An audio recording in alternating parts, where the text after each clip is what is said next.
Shalom, kembali lagi di Klavos Sukacita. Saat ini saya sedang berada di atas perahu di Pantai Asbaken, Kabupaten Sorong. Saya hendak membagikan firman Tuhan bagi kita, dan pembacaan firman Tuhan bagi kita terambil di dalam kitab Perjanjian Lama, kitab Ulangan pasal 6 ayat 4 sampai ayatnya yang ke-9. Sebelum kita membaca dan merenungkan firman, mari kita berdoa. Ya Bapa di surga, kami bersyukur oleh karena kasih dan perlindungan-Mu dalam kehidupan kami, menjagai kami, menaungi kami, memberikan segala yang terbaik dalam hidup kami. Di saat ini ya Tuhan, kami hendak membaca, mendengar, serta merenungkan firman Tuhan melalui channel Klavos Sukacita. Kami memohon urapan kuasa Roh Kudus untuk menuntun akal budi kami, baik hamba yang menyampaikan firman-Mu, tetapi juga para pendengar yang terhubung dengan channel Klavos Sukacita, agar ketika firman-Mu ditaburkan, memberikan kekuatan, sukacita, pengharapan, melengkapi kami, di dalam kami menjalani hari-hari hidup kami. Dalam nama Tuhan Yesus Kristus, firman yang hidup kami berdoa, amin. Ulangan pasal 6 ayat 4 sampai ayatnya yang ke-9, firman Tuhan, kasih kepada Allah adalah perintah yang utama. Dengarlah hai orang Israel, Tuhan itu Allah kita, Tuhan itu Esa. Kasihilah Tuhan Allahmu dengan segenap hatimu dan dengan segenap jiwamu dan dengan segenap kekuatanmu. Apa yang kuperintahkan kepadamu pada hari ini, haruslah engkau perhatikan, haruslah engkau mengajarkannya berulang-ulang kepada anak-anakmu dan membicarakannya apabila engkau duduk di dalam rumahmu, apabila engkau sedang dalam perjalanan, apabila engkau berbaring, dan apabila engkau bangun. Haruslah juga engkau mengikatnya sebagai tanda pada tanganmu, dan haruslah itu menjadi lambang di dahimu. Dan haruslah engkau menuliskannya pada tiang pintu rumahmu dan pada pintu gerbangmu. Demikian firman Tuhan. Dikatakan berbahagia adalah kita semua yang membaca, mendengar, dan merenungkan serta melakukan firman Tuhan ini di dalam kehidupan kita setiap hari.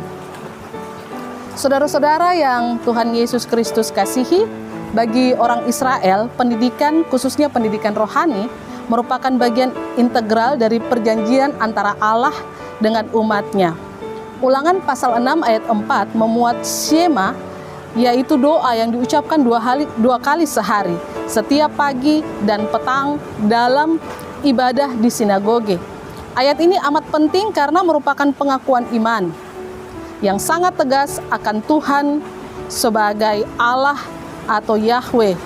Dengan bunyinya, dengarlah hai orang Israel, Tuhan itu Allah kita, Tuhan itu Esa. Pengakuan-pengakuan inilah yang dinamakan dengan Shema, yang dalam bahasa Ibrani berarti mendengar.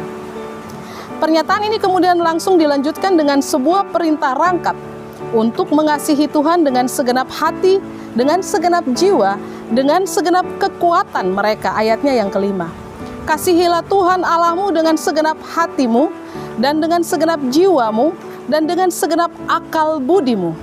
Kata kasihilah Tuhan Allahmu berarti menuruti segala perintahnya dengan tekad yang bulat, bahwa kasih juga berarti menaruh perhatian penuh kepada kepentingan Tuhan dengan mengutamakan apa yang Tuhan kehendaki dengan segenap hati kita.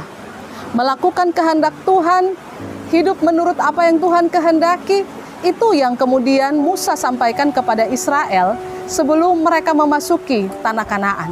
Supaya mengingatkan Israel betapa besar, dahsyat, dan luar biasa kasih Tuhan bagi mereka ketika mereka keluar dari tanah perbudakan, yaitu Mesir, untuk masuk kepada tanah Kanaan yang berlimpah susu dan madunya.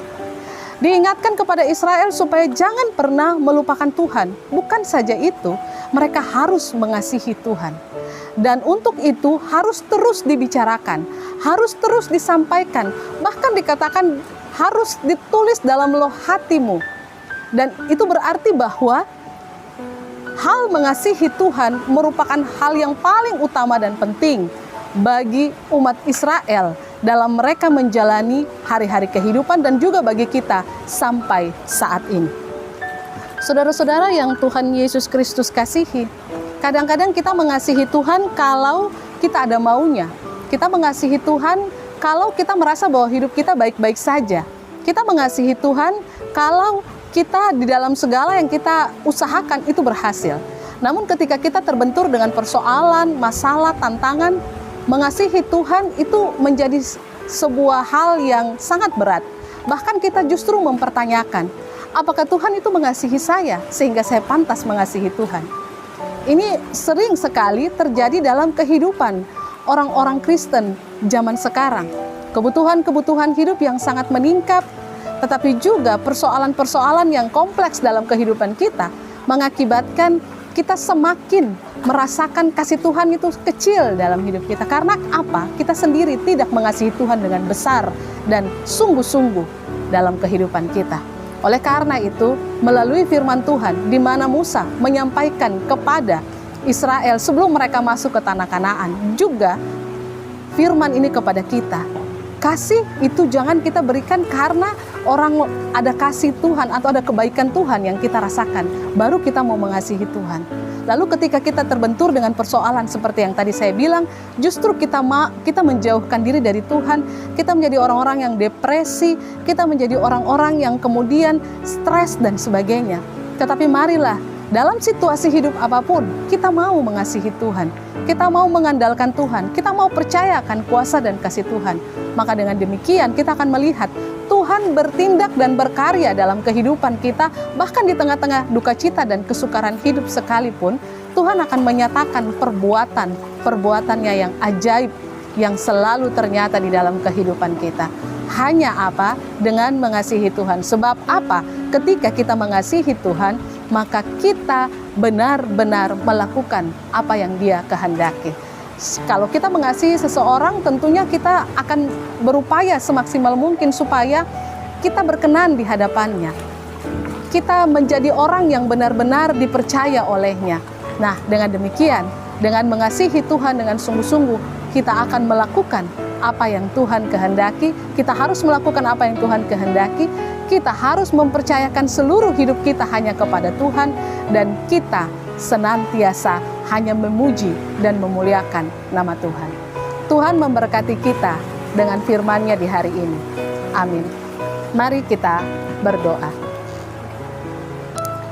Terima kasih Tuhan Yesus Kristus untuk firman-Mu yang telah kami baca, dengar, dan renungkan. Tolong kami Tuhan supaya kami dapat memahami firman Tuhan, tetapi juga firman Tuhan melengkapi kami di dalam menjalani hari-hari hidup kami ketika kami berbentur dengan persoalan dan masalah-masalah dalam hidup ini. Kami meminta ya Tuhan oleh kuasa dan kasih-Mu di tengah-tengah pergumulan hidup yang terkadang membawa kami masuk ke dalam pencobaan, janganlah Engkau meninggalkan kami, tetapi Engkau kuatkan kami. Tolong kami ya Tuhan, pegang tangan kami di dalam kami melewati segala tantangan-tantangan ini, supaya dengan demikian kuasa-Mu yang kemudian mengajar dan mendidik kami itu, maka kami pun tetap terus hidup dan memuliakan nama Tuhan, hidup dan mengasihi Tuhan dengan segenap hati, segenap jiwa, dan dengan segenap akal budi kami. Terima kasih Tuhan Yesus, kami berdoa bagi setiap pendengar ataupun penonton yang terhubung dengan channel Klavo Sukacita di mana saja mereka berada. Tuhan memberkati mereka dengan berkat-berkat yang tak pernah berkesudahan. Tuhan yang mengetahui setiap pergumulan hidup mereka. Tuhan menjaga dan mengawal mereka dalam mengawali dan mengakhiri setiap hari-hari hidup mereka. Ini doa dan ungkapan syukur kami di dalam nama Tuhan Yesus Kristus. Kami berdoa dan ucap syukur. Amin. Shalom, Tuhan memberkati.